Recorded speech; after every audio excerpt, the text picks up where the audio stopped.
बिहार में चुनाव नजदीक है।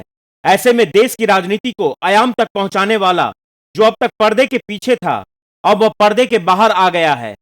राजनीति जगत के दिग्गजों को सियासी मुकाम तक पहुंचाने वाले रणनीतिकार, जिसने नरेंद्र मोदी को वजीर आजम बनाया, जिसने ममता दीदी को दूसरी बार सत्ता की चाबी दिलाई, बिहार में नीतीश कुमार और अरविंद केजरीवाल की वापसी कराई, या कोई और नहीं बल्कि प्रशांत किशोर हैं, जिसे लोग प्यार से पीके भी बुलाते हैं, जो अब नई पार्टी जनसुराज के साथ चुनावी मैदान में है, जो बिहार को नए आयाम तक पहुंचाने के लिए अग्रसर है। मगर सवाल यह है कि एक राजनीतिकार का यह सियासी प्रयोग है या वाकई में एक बड़ा बदलाव। बिहार को लेकर ऐसे कई सवाल खड़े हो रहे हैं। यह पार्टी बिहार में शराबबंदी खत्म करेगी, बिहार की तिजोरी भरेगी? क्या शिक्षा, रोजगार और पेंशन जैसे वादे हकीकत बनेंगे? क्या 22 देश से आए एनआरआई, पूर्व आईएएस आईपीएस अफसरों की टीम, राइट टू रिकॉल जैसी नई सोच वाली टीम पीके के साथ मिलकर बिहार का भविष्य बदलेगी, या पीके भी उसी लिस्ट में शामिल हो जाएंगे जिनके सपने सियासत में धुंध पड़ गई है? आइए इसी कहानी को परत दर परत खोलते हैं, तथ्यों और आंकड़ों के साथ। बिहार की धरती पर यह नया सियासी प्रयोग कितना रंग लाएगा? शुरुआत करते हैं उस मोड़ से जहां एक रणनीतिकार ने नेता बनने की ठानी और फिर बिहार की गली में गूंजा नया नारा, आ गया जन सुराज। बिहार एक ऐसा राज्य है जहां सियासत सिर्फ सत्ता का खेल नहीं बल्कि जिंदगी का जज्बा है। एक ऐसा राज्य जहां न जाने सरकार कितनी बार पलटती है। यहां हर गली, हर चौराहे पर सियासी चर्चाएं गूंजती है। लेकिन बिहार की हवाओं में एक नया नाम गूंज रहा है, जनसुराज। इस नाम के पीछे है एक शख्स जिसने 2014 में नरेंद्र मोदी को दिल्ली के तख्त तक पहुंचाया, तो वहीं नीतीश कुमार को बिहार में फिर से ताज पहनाया, ममता बनर्जी से लेकर अरविंद केजरीवाल तक को जीत का स्वाद चखाया। लेकिन अब वह खुद मैदान में है। प्रशांत किशोर, एक नाम जो सियासत की गलियारों में चाणक्य की तरह गूंजता है। लेकिन क्या यह चाणक्य बिहार की सियासत का नया इतिहास लिखेगा या फिर इतिहास के पन्नों में कहीं गुम हो जाएगा? प्रशांत किशोर की अगर बात करें तो 1977 में उनका जन्म बिहार के रोहतास जिला के सासाराम के कोनार गांव में हुआ था, जहां उनके पिता डॉक्टर श्रीकांत पांडे बक्सर में एक फिजिशियन थे। बाद में प्रशांत किशोर बक्सर चले गए, जहां की गलियों में वह पले और बड़े हुए। माध्यमिक तक की शिक्षा भी उन्होंने वहीं पूरी की। गणित में उनकी पकड़ अच्छी थी, लेकिन इंजीनियरिंग में उनका मन नहीं लगा। परिवार चाहता था प्रशांत इंजीनियर बने, लेकिन उन्होंने अपने रास्ते खुद चुने। उन्होंने दिल्ली यूनिवर्सिटी के हिंदू कॉलेज में सांख्यिकी की पढ़ाई करने गए, लेकिन स्वास्थ्य ने साथ नहीं दिया तो पढ़ाई अधूरी छूटी। बाद में उन्होंने लखनऊ और हैदराबाद से ग्रेजुएशन और पोस्ट ग्रेजुएशन की पढ़ाई पूरी की। फिर उन्होंने यूनाइटेड नेशन के पब्लिक हेल्थ एक्सपर्ट के तौर पर काम शुरू किया। अफ्रीका से लेकर भारत तक उन्होंने स्वास्थ्य और कुपोषण जैसे मुद्दों पर काम किया, लेकिन किस्मत को कुछ और ही मंजूर था। साल 2011 में एक पेपर रिसर्च की वजह से उनकी मुलाकात गुजरात के तत्कालीन मुख्यमंत्री नरेंद्र मोदी से हुई। यह मुलाकात वह चिंगारी थी जो प्रशांत किशोर की जिंदगी को सियासत की ओर ढकेल दिया। 2012 के गुजरात चुनाव के लिए नरेंद्र मोदी ने प्रशांत किशोर के प्रेजेंटेशन को देख उन्हें तुरंत अपनी टीम में शामिल कर लिया, और फिर यहीं से प्रशांत किशोर की सियासी सफर की शुरुआत हुई। 2013 में इन्होंने सिटीजन फॉर अकाउंटेबल गवर्नेंस यानी सीएजी बनाया और नरेंद्र मोदी को ऐतिहासिक जीत दिलाई। चाय पे चर्चा, 3D रैलियां, रन फॉर यूनिटी, ये सारे वो हथियार थे जो बीजेपी को केंद्र में 282 सीटों के साथ दिल्ली की सत्ता दिलाई। प्रशांत किशोर यही नहीं रुके, वह सत्ता के पीछे नहीं बल्कि सत्ता के खेल को बदलने की चाह रखते थे।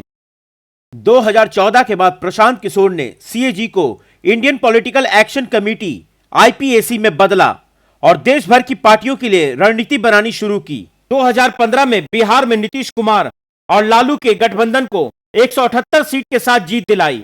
उनका नारा बिहार में बहार हो, नीतीश कुमार हो, हर जुबान पर चढ़ गया। इसके बाद 2017 में पंजाब इलेक्शन में कांग्रेस के अमरिंदर सिंह को 77 सीटें दिलाईं। 2019 में आंध्र प्रदेश के जगमोहन रेड्डी को वाईएसआरसीपी को 151 सीटों के साथ सत्ता सौंपी।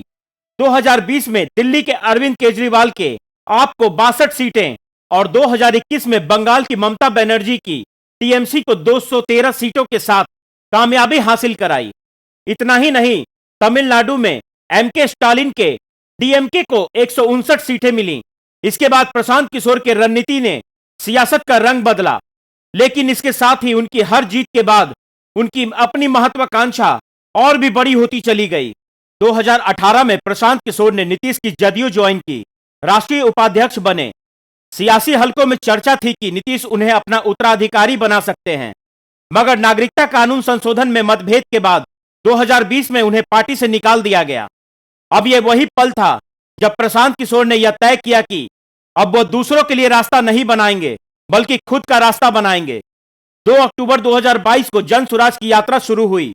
पूरे बिहार में पैदल चलें, गांव-गांव गए, लोगों से मिले और फिर 2 अक्टूबर 2024 को पटना के वेटनरी कॉलेज के मैदान में जन स्वराज पार्टी का ऐलान कर दिया। जन स्वराज का नारा है शिक्षा, रोजगार और सम्मान। इन 3 मुद्दों पर केंद्रित यह पार्टी बिहार में बड़े बड़े वादे कर रही है। पहला, शिक्षा व्यवस्था को दुरुस्त करना। दूसरा, हर युवा के लिए रोजगार। तीसरा, बुजुर्गों के लिए 2000 रुपए मासिक पेंशन। लेकिन इन वादों को पूरा करने के लिए पैसा कहां से आएगा? बिहार का खजाना तो खाली है। इस पर प्रशांत किशोर का कहना है कि शराबबंदी खत्म करो। उनका दावा है कि इससे हर साल 20,000 करोड़ रुपए की कमाई होगी, जो शिक्षा और कल्याण योजनाओं में लगेगी। यह एक ऐसा दावा है जो बिहार की सियासत पर भूचाल ला सकता है। शराबबंदी नीतीश कुमार की सबसे बड़ी पहचान रही है। इसे खत्म करने का वादा क्या जनता को लुभाएगी या समाज के एक बड़े वर्ग को नाराज कर देगी? यह सवाल बिहार के लोगों के जहन में दौड़ रहा है। जन स्वराज के लॉन्चिंग में कुछ ऐसा हुआ जिससे सबका ध्यान अपनी ओर आकर्षित किया। 22 देशों से बिहार से ताल्लुकात रखने वाले एनआरआई पटना पहुंचे, जिनमें America, Europe, Singapore, Indonesia, Oman जैसे देश से। ये वो लोग हैं जो विदेशों में अपनी कंपनियां चलाते हैं, जो बिहार को बदलने का सपना लेकर आए हैं। जन स्वराज की ओवरसीज की शुरुआत हुई और पार्टी को आर्थिक समर्थन की उम्मीद जगी। रिटायर्ड आईएएस, आईपीएस और आईएफएस अधिकारी भी इस मंच से जुटे। पार्टी के कार्यकारी अध्यक्ष बने पूर्व आईएफएस अधिकारी मनोज भारती, जो दलित समाज से हैं और 4 देशों में राजदूत रह चुके हैं। वहीं पार्टी के संविधान को तैयार करने की जिम्मेदारी मिली पूर्व आईपीएस अधिकारी आरके मिश्रा को। और सबसे खास बात, मार्च 2025 में संगठनात्मक चुनाव और कार्यकर्ताओं को राइट टू रिकॉल का अधिकार रहा। इसका मतलब यदि कोई चुनाव हुआ, अगर कोई पदाधिकारी नाकाम रहा तो उसे हटाया जा सकता है। क्या यह बिहार की सियासत में एक नया प्रयोग है या फिर एक और सपना जो हकीकत से कोसों दूर है? लेकिन जरा रुकिए, कहानी में एक और ट्विस्ट है। प्रशांत किशोर पर यह आरोप लगते आ रहा है कि वो बीजेपी और नरेंद्र मोदी के प्रति नरम रुख इख्तियार कर रहे हैं। वहीं दूसरी तरफ नीतीश कुमार और तेजस्वी पर जमकर हमला बोल रहे हैं। जन स्वराज के सम्मेलन में नीतीश और तेजस्वी को बिहार के बदहाली के लिए जिम्मेदार ठहराया, लेकिन नरेंद्र मोदी पर सीधा हमला नहीं किया। हाल ही में पत्रकारों के सवाल पर प्रशांत किशोर ने कहा कि हमारी पार्टी में आरएसएस और अल्पसंख्यक दोनों हैं। यह बयान सियासी गलियारों में हलचल मचा रहा है। लोग कह रहे हैं प्रशांत किशोर बीजेपी के लिए काम कर रहे हैं। उनका असल मकसद मोदी समर्थन, श्रमण वोटरों को अपनी ओर आकर्षित करना।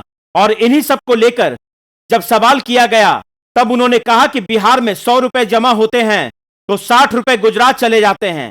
बिहार में मात्र 40 रुपए बचते हैं।